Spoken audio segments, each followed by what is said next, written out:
Backroom levels the Shady Gray. The Shady Gray has a class undetermined survival difficulty, meaning no one really knows anything about this. So, you're kinda screwed if you get here. But don't worry, I'll explain whatever we know. The Shady Gray are a set of unstable levels that are all extremely difficult to even get to. These levels all consist of black and white grayscale colors, and are all extremely unstable environments. The MEG, which stands for Major Exploration Group, has sent multiple agents down to the Shady Gray in an attempt for exploration, but unfortunately only one has made it back alive. Currently only 8 sublevels have been discovered in the Shady Gray, but we don't even know much about those levels. Firstly, we have level Th0. This level is the most stable level of the Shady Gray. For the most part, you can traverse this level without any danger, assuming you get out by nighttime. This level appears to be a jungle with a black and white effect over top of it, which all the levels are going to hold. Other than that, you may see the trees glitching in and out of each other. When you wake up in this level, you'll wake up in a shack, with one simple sign on the door that says the name of the level. Here, you'll see a 12-hour day and night cycle. The only difference being from the real world is that there is an instantaneous switch between the day and the night. The level may be very safe during the daytime, but at nighttime it becomes extremely dangerous, with entities coming out at this time. Some entities you may see are howlers, or really any entity that can see during the night, because when nighttime hits here, you can't even see your hand in front of your face. Attempting to use a flashlight here won't work because of the black and white effect that this level has. The only way you'll be able to know when daytime is coming back on is the watch you wake up with when you get to the shack. And as far as the entities, the howlers are the only known ones, because all the explorers got murdered. During the daytime you can find almond water, which is exactly what it sounds like, just almond water, in lakes, rivers, and waterfalls. But at night this quickly turns into liquid pain, which is a highly toxic substance, which you probably don't want to drink. Also, side note, probably don't even drink the almond water, because it's going to be in your system when night turns, and it's going to switch like that, meaning you're going to be dead. To move on from this level, you will grab a stick and go to the mud, drawing a pentagram, which will open the floor up into the next level. The next level is called Level 10 NE, but I'm level 10. Level 10 is extremely unstable, and consists of a black and white mansion.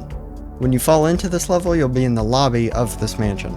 Much of the furniture is going to be distorted, and if you touch it, you may become mutilated. There's only one entity known on this level, and his name is the Landlord.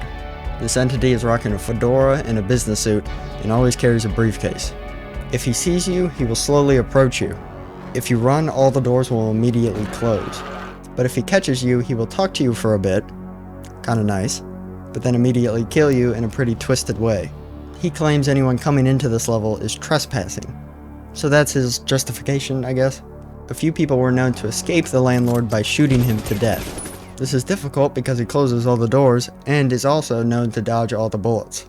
But if you are able to shoot him down and knock down the door, it'll immediately get you to the next level, which is level 2. Level 2 is a large, thick forest covered in snow.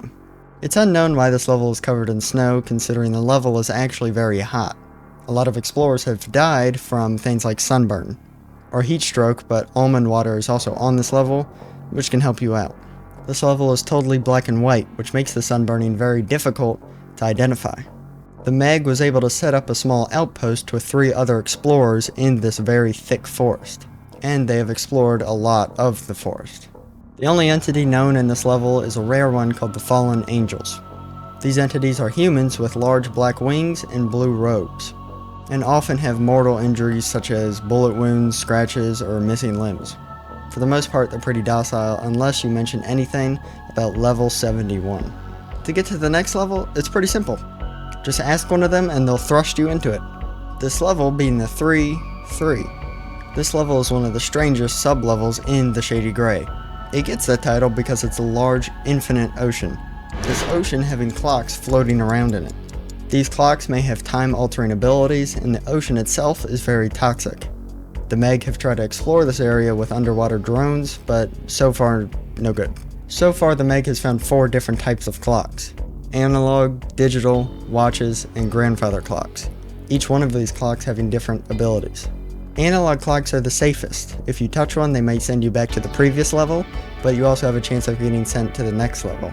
Digital clocks are very dangerous. If you touch one, it'll immediately send you to level 195. but this is also a very good escape from this level if you're in danger. Watches are actually considered a weapon. Picking up one and tying it to your wrist makes you considered armed and dangerous. If you point the watch towards any living being and turn your hand forward, it will immediately teleport them to the day of their death. Grandfather clocks don't really come into play much, as obviously they're pretty heavy, but people are known to throw others onto grandfather clocks while they are floating in the ocean. This will cause them to immediately age back into an infant or rapidly age to an elderly person. Either way, you're probably drowning. Setting up an outpost in this area is a very difficult thing to do, considering most of the natives participate in watch wars. But the Meg has managed to set up a small outpost, considering all the threats. Now, to get to the next level is pretty much just luck. Like we talked about earlier, you have to touch the analog to get to level 4. Level 4 is the last known stable level of the Shady Gray. If you get here, you'll splash onto a river.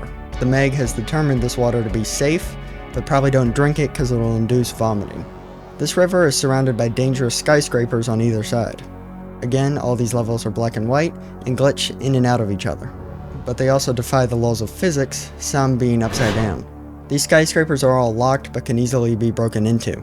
Probably don't do that because they're all infested with entities, so don't. But if you stay in the streets, you'll be faced with armed facelings. If you see these facelings, they'll probably push you up against a wall and mug you with a knife. If you fight back, more of these facelings will come, so it's probably not a good idea.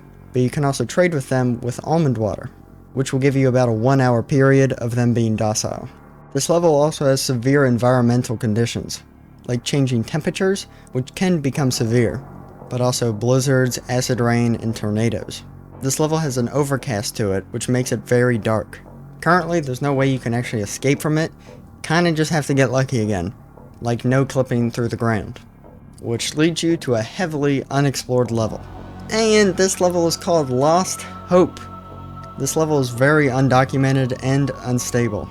It's pretty much impossible to survive or escape from, and also all hope that you had left in you will be drained from you.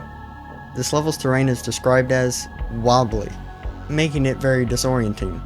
Anyone at this level will usually be ripped apart atomically. And the only other level we know past this point is called Too Far. But we literally know nothing about it, and it also is called Too Far, so we probably should turn back. Thank you all so much for watching, and I hope you enjoyed the Shady Gray. I'll see you next time.